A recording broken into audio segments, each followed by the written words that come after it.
Alright, doing something a little bit different today. I've put up a couple videos in the EOK Tier 2 dungeons to show high-level Enchanter play. I will do another video, probably in Korshaw Lab, trying to pick difficult areas for those videos to just sort of highlight what to do in a dungeon, what to do in a more difficult area. But today we're doing something a little bit different. This is an Enchanter that I rolled on the Xegony server. It is level 71, and I thought it would be helpful to show off to new Enchanter players sort of how the things I do in the higher level videos translate down to a lower level Enchanter. A lot of the strategies highlighted in those videos work at lower levels, but they require some tweaking because the Enchanter class evolution has come a long way since, you know, classic Kunark, Lucklin. So that's what we're going to do today. I'm also going to spend a little bit more time explaining spell choices, what I'm doing. You'll notice that if you've watched my other videos, my spell bar looks relatively similar to what it does at 105. I try to keep the same layout, and the spell lines transfer down almost all the way down to level 1. There's some important differences between them, but for the most part, they're very similar. I'm going to take a couple minutes here to go over spell choice, and then talk about choice of XP spot as well, because that's really important on an Enchanter. And I'll go over that in just a moment. For most of your time leveling as an Enchanter, you will have two different kinds of spell runes. You'll have, and they'll stack. Now, whether or not you keep both spell runes on your bar is sort of dependent on what you're fighting. If you find that one rune is enough, then just use that one rune so you have an extra spell slot for something else. If that one rune is not enough, you should definitely load a second one. And you'll notice here I have the level 71 runes, Draconic Rune and Rune of Elowind. Starting right around level 61, you start getting a nice self rune that will stack with your targetable rune, and you can put both of them on yourself at the same time. They're both very good. I think I have about 5,000 hit points in runes to stack, and with a total of 11k hit points, it's very, very good. You'll notice that I'm using a dot and a nuke. Unfortunately, Enchanter DPS at these lower levels is not what it is at the higher levels. I cannot put out, you know, DPS class levels of damage at level 70, but these do provide a little bit of a boost. I also have a Mez loaded. You don't get the chaotic Mez line until 85, but you do get a number of different single target and multi-target Mezes. Right now, I'm using the lowest possible Mez that I can get away with in this zone, which is Walls of Slaughter. That Mez is, well, it's actually not Felicity, but that's the one I'm using because I like the name. I also have Haste loaded. I'll go over why I have Haste loaded in just a moment. I have a Slow loaded, a Charm spell. Something important to remember about Charm is it's good to choose the lowest level Charm that you can get away with, just like Mez, so that you save mana and sometimes cast time. Now, I am using a higher level Charm that I need to, so do what I say and not what I do. So what we do when leveling an Enchanter, and this works from like level 12 all the way up to level 105. It's really important that we pick the correct spot to XP in. Like most classes, we want the lowest conning possible mobs, the lowest level mobs that give XP at a good rate and are quick to kill. I did 60 through 70 in, I think, Barindu and Riwi in the GOD expansion. Those were hot zones on Xegony at the time, and they worked very, very well. Now, which XP spot you choose is up to you, but I would highly recommend finding one that you can charm NPCs that will not face roll you when they are hasted. Now, this is really important. Hasting your pets is a personal choice, and it can be a dangerous one. So you need to be really careful about what you charm and whether or not you haste it. Now, me personally, I haste everything. The reason why I do that is because things die faster, and when things die faster, I get more XP. I actually prefer hasting a mob to slowing a mob, because if the mob dies faster and it also kills my charmed NPC, I'm getting double XP. And I'll show you that in a second. I think I've showed that off a bit in one of my earlier videos. I'd also like to point out a really important clicky. It's the Boots of the Mosquito. Now at level 105, the boots aren't that essential to what you're doing. You have a very quick cast self-invis. But at lower levels, where a badly timed charm, mez, fade, whatever, can really screw you over, Boots of the Mosquito are important. It's an instant click charm break that gives you invisibility versus animals. On FV, they're ridiculously expensive, and I'm not paying a million plat for like a level 30 clicky. But on Xegony, they were 100k, so I went ahead and bought them. It's been a godsend leveling this character. So what we want to look for when we're looking for a charmed NPC, and remember the charmed NPC is the majority of our DPS. You'll notice I don't have a Merc. I do have my friend Pressjaw in the group with me, but he's in another zone. He's like level 46. So for the purposes of this video, I'm totally by myself. What we want to look for in a charmed NPC is something that's very strong, has decent hit points, but the most important thing is, do they do a lot of damage? Now these Dragorn Battle Masters are better than the Sentinels, which you can see around the corner here, for damage. So we're going to charm a Dragon Master, or a Battle Master. And we're not going to care if he lives or dies. If he gets really low hit points, we're going to break charm, and then we're going to get double XP for just killing one mob. That's the way it's supposed to work. It doesn't always work that way. Things go wrong. The important thing to remember about playing an Enchanter is that things never actually go wrong. Even at lower levels, there's really no tool, there's no situation that you don't have the tools to handle. Some important things to point out that I don't have on my spell bar are PBAE stuns. The Enchanter stuns will absolutely save your life. I'm not using them here because this isn't really a multi-pole sort of situation. I'm not really worried about these mobs killing me if things go wrong. But if you're in a higher level zone where you're fighting tough stuff, maybe even cons or blue cons, something like that, loading up a PBAE stun, those are the blue icons in your spell bar, is very important to your survival. They're fast cast, they last anywhere from 4 to 8 seconds depending on which one you're using. And as long as the mobs are not stun immune, they are a very powerful tool. Another thing I don't have in my spell bar right now is an AE Mez. Now, when you're lower level, the only AE Mezes you get are the PBAE short duration Mezes and the wave line of Mezes, which are a NPC targeted Mez that you can Mez yourself with, so you need to be very careful. When you get higher levels, you get Anodyne Stare, which is a targeted AE Mez. It's a ground target, and you can't Mez yourself with that. But that's outside the scope of this video. So we're going to get started. This is going to last probably about 30 minutes. That's the goal anyway. And just show off what you do at lower levels to actually level your Enchanter. And remember, everything I'm going to do in this video, you can do from as soon as you get the Charm spell all the way to level 105. And it is a very, very fast way to level. When you're soloing without a Merc, you get more XP per kill. I think these light blue cons give me 1.5% for each kill, and this is not even a hot zone. So here we go. I'll try to talk over some of the things that I'm going to do. Obviously, I have Tash loaded. Every Enchanter should always have that spell. Some kind of single target Tash. It should never leave your hotbar, ever. So I'm going to try and get just this one Dragorn. It's going to add the other one. I already broke this earlier, so I know it's 1, 2.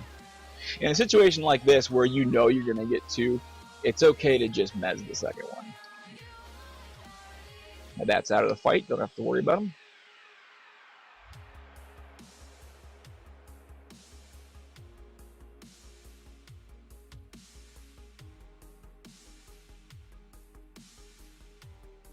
Again, we're putting Tosh and everything that we have time to put Tosh on.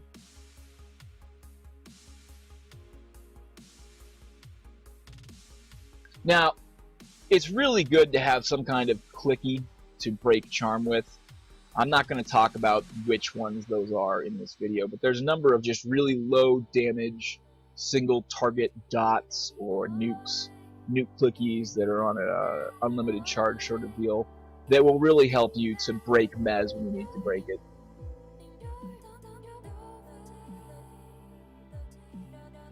You can also just hit him with a melee swing, but I think my one-hand piercing skill is probably like 5 on this character, so it would take a while. The mez would break from fading before I actually hit the mob and broke mez. There's an ad. We're going to immediately target it and cast Mez. Lock down, not a problem anymore.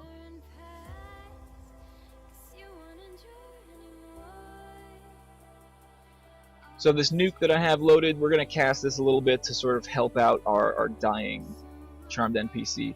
And remember, it's okay that I don't care that this mob is dying. It's good. As long as we do more damage than the NPC does, everything's butter. We don't care.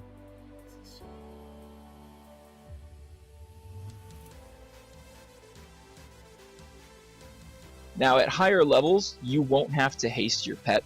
Your charm spell will actually have a built-in haste buff on it. But at these lower levels, we don't have that. The advantage to having the built-in haste on the higher level charms is that we don't get face rolled when the charm breaks. When you haste your own pet, and you'll notice my rune dropped immediately, when you haste your own pet, it's going to be a hasted NPC hitting you in the face, and you'll see that my hit points drop very, very fast, and this guy starts pounding on me here. Even though he's a light blue con, that haste pretty much makes him a monster. So you got to be really careful, and you got to be really quick when you break your charms to make sure you kill him. And then boom, we got XP for both.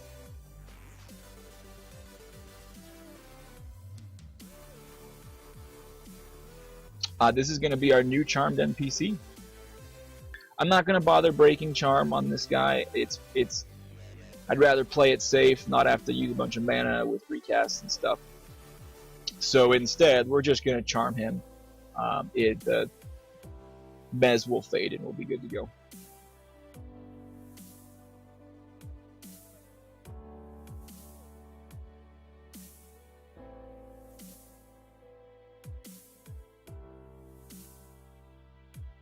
Alright, going on to the next mob.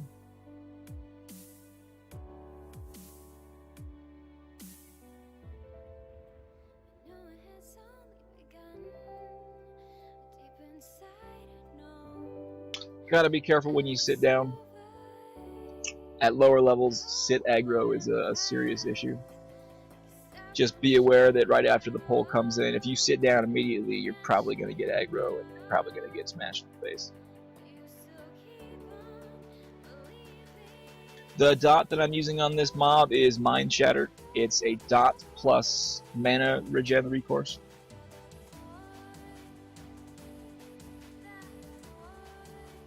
Enchanter dots don't really start getting to be usable until right around this level. Before level 70, 71-ish, they're kind of not very good. So be aware of that before you start using them. This is the first one that I've gotten that's really worth using.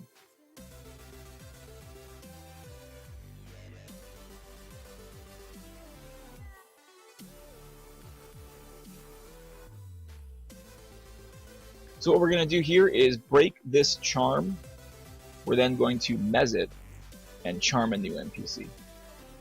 When you're breaking charm at lower levels like this, it does help to put some distance between you and the mob.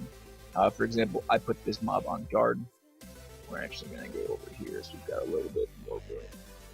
This way, when you break the charm, you're not getting smashed in the face. It's okay to get smashed in the face. Your runes will generally keep you relatively healthy, but if you have the distance, you're not deep in a dungeon, put the distance between you and the mob.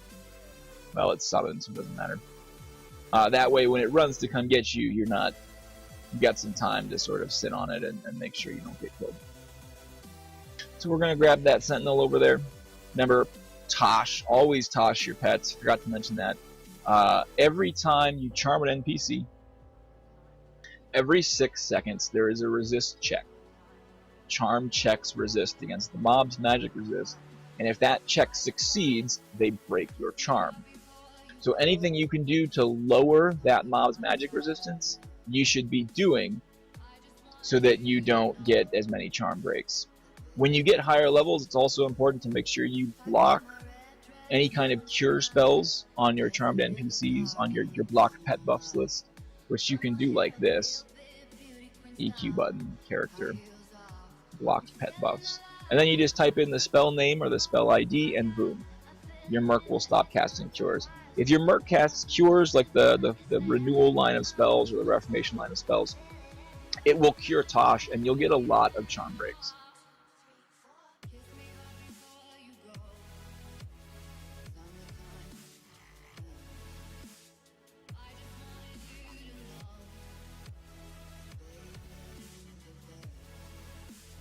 So the nice thing about doing this charm killing with an Enchanter is that the mobs are actually doing the work for you to kill 2 NPCs at once. That's why it's really fast to level on an Enchanter. There are probably classes that can do it faster, but for just being able to log into the game, rock out, and start soloing, I don't think there's a better class for XPing. Not only that, but if you ever do decide you want a group, you're pretty much the best group class in the game.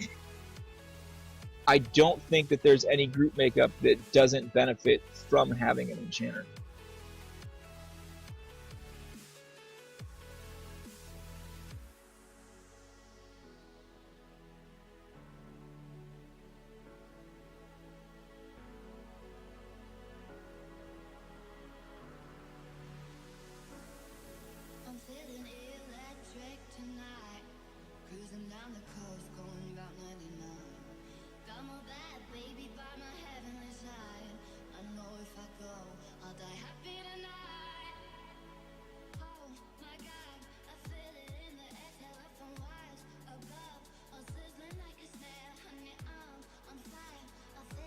And this guy should probably be low enough on health that he'll run away when we break charm. We'll see.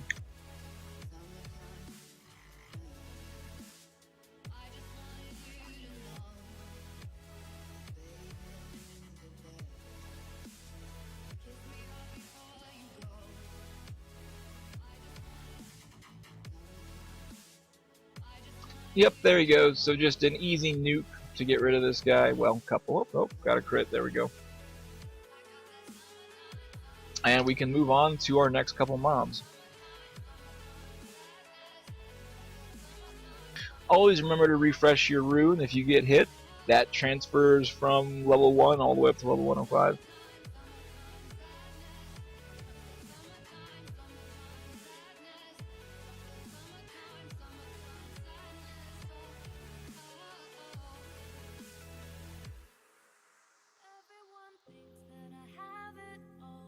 If you're having a whole lot of trouble with charm breaks and not dying when things go wrong, definitely heed my words when it comes to the PBAE stun thing. I don't actually know if these mobs are stunnable, but I'm just showing you the color line of spells. These go from level 2 all the way up to level 105. You're going to have to check the spell data itself. You can find that on EQ Resource to see what level it will transfer to. Some of them only work on, well, all of them only work up to a certain level cap, so make sure you're using the right stun for the mobs you're using.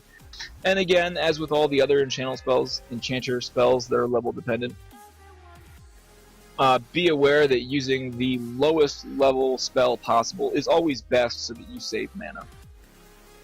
There's a couple exceptions. For example, right now I have Dreary Deeds and Desolate Deeds. Desolate Deeds is a faster cast, so despite the fact that it's a higher level spell and costs more mana, I'm going to be using Desolate Deeds when I'm slowing because it's a faster cast.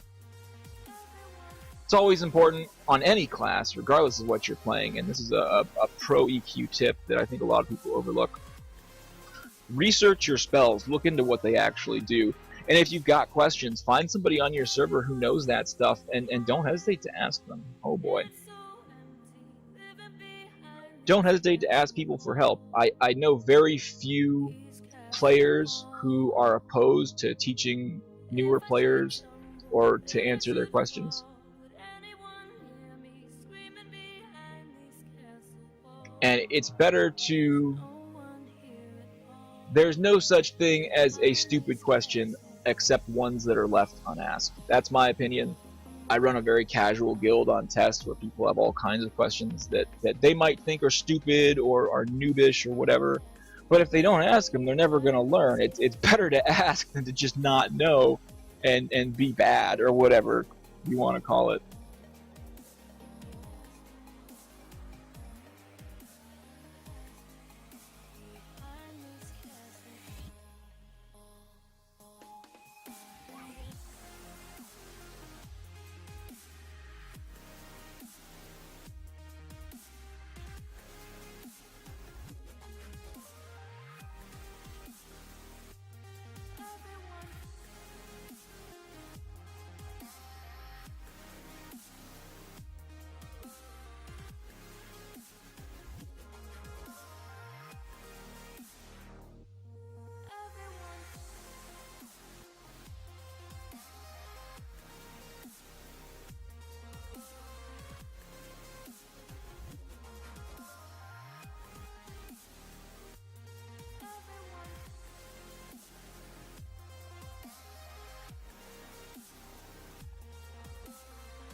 there's lots of good XP spots. The best XP spots are usually the ones that you're familiar with. I'm very familiar with Walls of Slaughter, so I actually skipped the level 70 hot zone today, which is Stone Root Falls. I really don't like Stone Root Falls. So I went to Walls of Slaughter instead. It's important to think about mob density, mob health, how much they hit for, that kind of thing, how much XP per mob you're going to get. Really important to take all those things into consideration. Don't just go to the hot zones because they're hot zones. Sometimes the hot zones are really, really bad. On the flip side, sometimes they're really, really good. So it's important to do your research a bit, try things out. Don't be afraid to explore the zone, find a good XP spot, whatever you need to do to make sure that you're getting the best, quickest leveling that you can.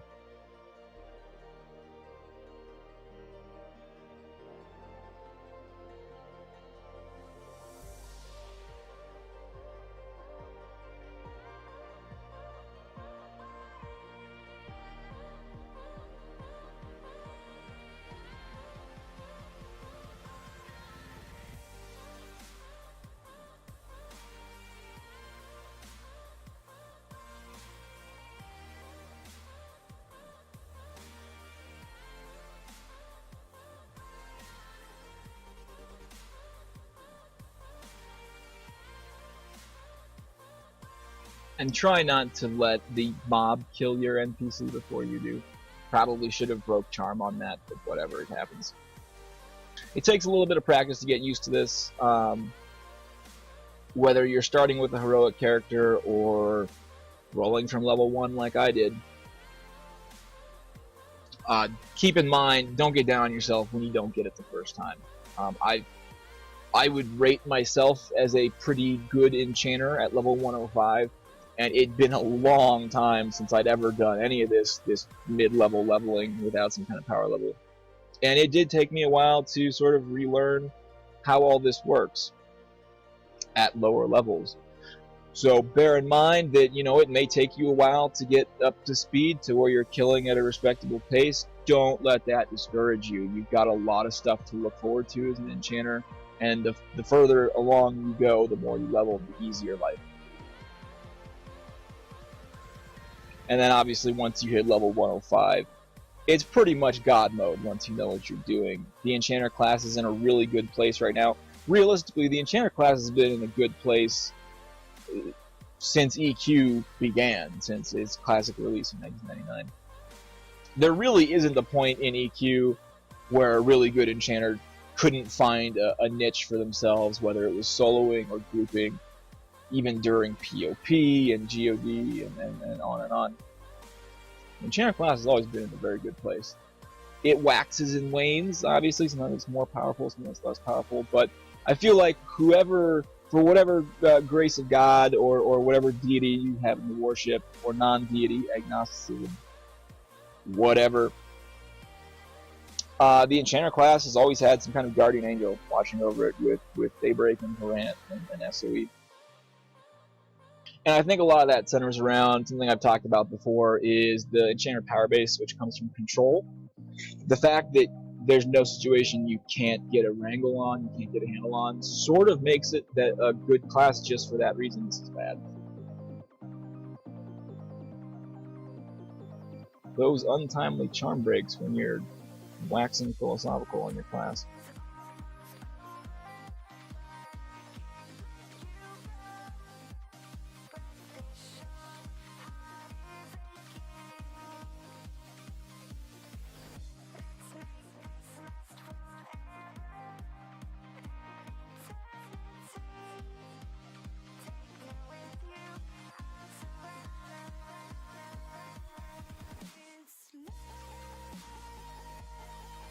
So don't give up on it, keep pushing. It's a little bit of a grind, like it is for all classes, in the 70 to 95 range. It will definitely pick up around level 90, and then you'll skyrocket around level 95. As long as you're doing all the things you're supposed to be doing, you can level very, very fast on an Enchanter solo, or molo, whatever you want to call it, whatever you're doing. If you can get away with it, I would always recommend going solo. There are some zones where you're going to need mercenary support, particularly before 105. But, don't rely on the Merc. The Merc is kind of a crutch for the Enchanter. Sort of like how it goes for Knights. I think that a lot of Knights rely on healer Mercs too much, when they really don't need to. It's very situational. The Knight actually needs healer Merc. Oh, great.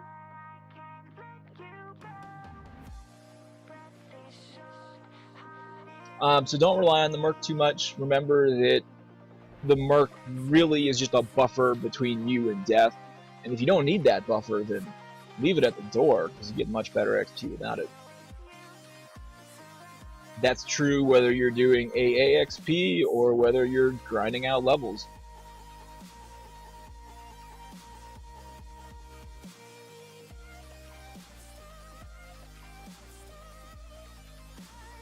We are going to go ahead and try a slow here and see what happens, since this guy is deep sleep for another tick.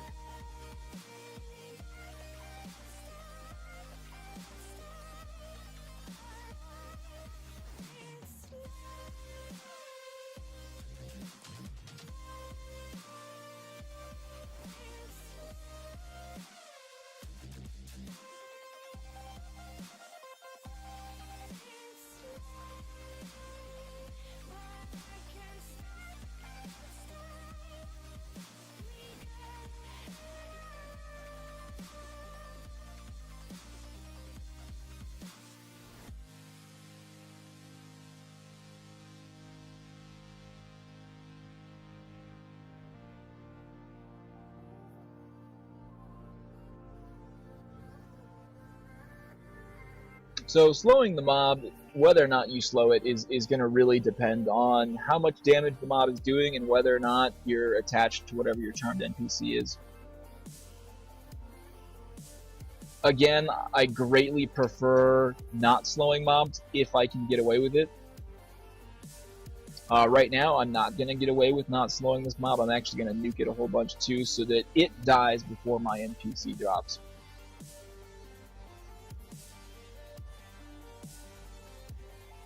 But the reason why you wouldn't necessarily slow is if the NPC you're fighting is doing your XPing for you, which it is every time you're using a charmed NPC, why not let it do that unhindered?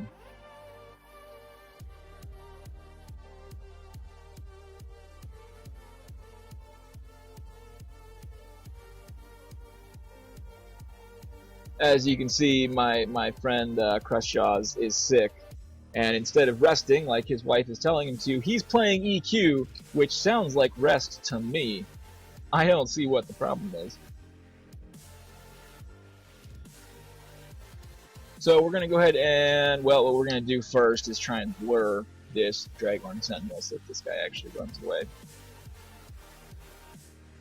You have a targeted memory blur, which I'm actually not going to use because I don't care enough. The targeted memory blur will do exactly what Mez does sometimes, which is drop everything from the mob's hate list. Oh, he's going to add that, whatever this thing is.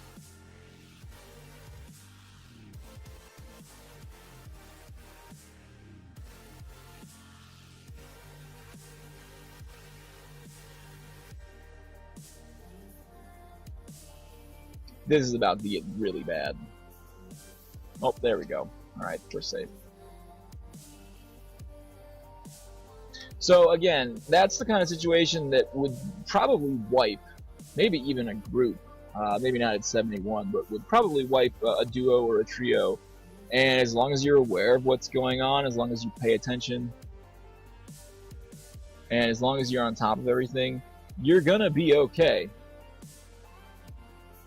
Maybe it's still a little bit sticky here. We're gonna have to fix this.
This might be a bad idea, but we'll see what happens. So, nuking the Battle Master, finally getting rid of the one that added all this bullshit into the fight. XP for that one. That one's gonna go down. We'll do this one next.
Something else I want to point out, and this again is true for all classes, gold versus bronze, or whatever they call it on account status. Being able to auto grant on an enchanter is very, very useful, but it's not necessarily required.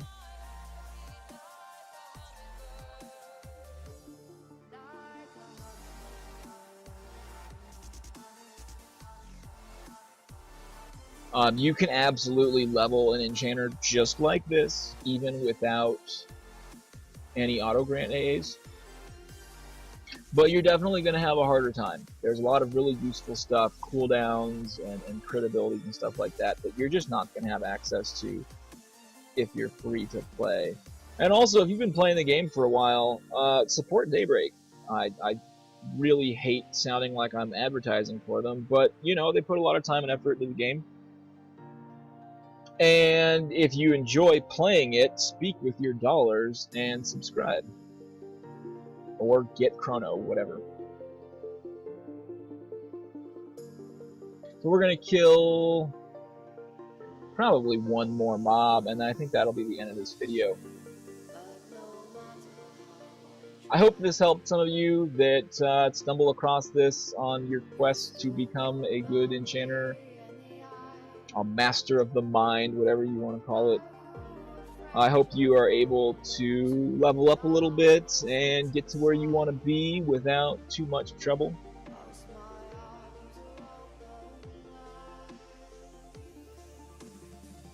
So the things to remember are, remember to charm kill, get used to having a charmed NPC, get used to having a hasted NPC bashing you in the face.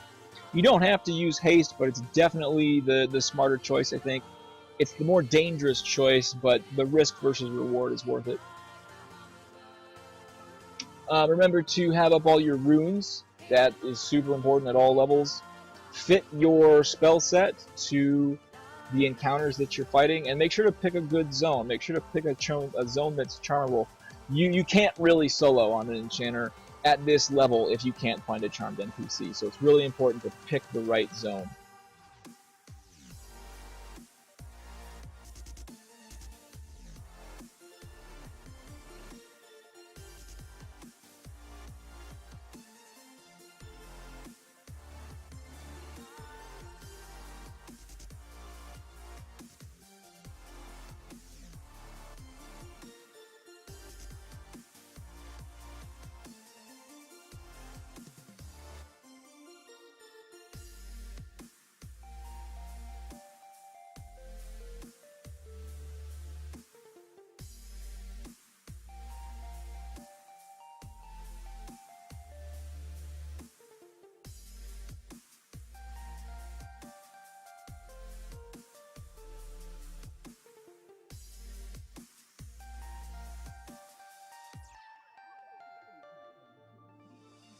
So we'll kill this Battle Master here, and then that'll be the end. So pick the right zone. Don't use a mark. You can get away with it. Use the charmed NPCs, use the runes, use the tools that have been provided to you as an enchanter. And always remember, and it's something I'm going to stress in every how to enchanter video that I do, that it's all about control. The moment that you lose control, that's the moment that you're going to die.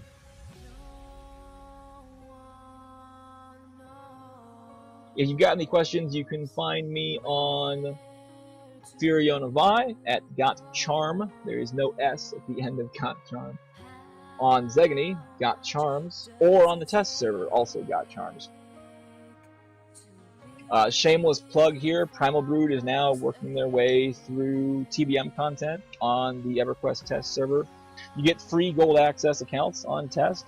So if you're interested in getting back into the game, you're not sure you want to subscribe, you're not sure, what the gold account really offers you in terms of gameplay, try out the test server. Come join Primal Brood. That's my guild over there. Find out if you want to do some raiding. You never know, you might actually like it. Test has a fantastic community for returning players.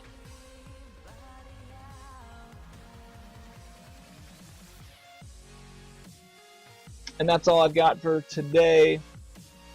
If you like these videos, please let me know in the comments. I will continue to make them. I think up next is going to be Korsha Lab. I really like Korsha Lab a whole lot. I hope that you do too. If you haven't been there, we'll go exploring at it probably sometime next week. We'll see when that video actually comes out. And enjoy the new patch. See you guys all next time.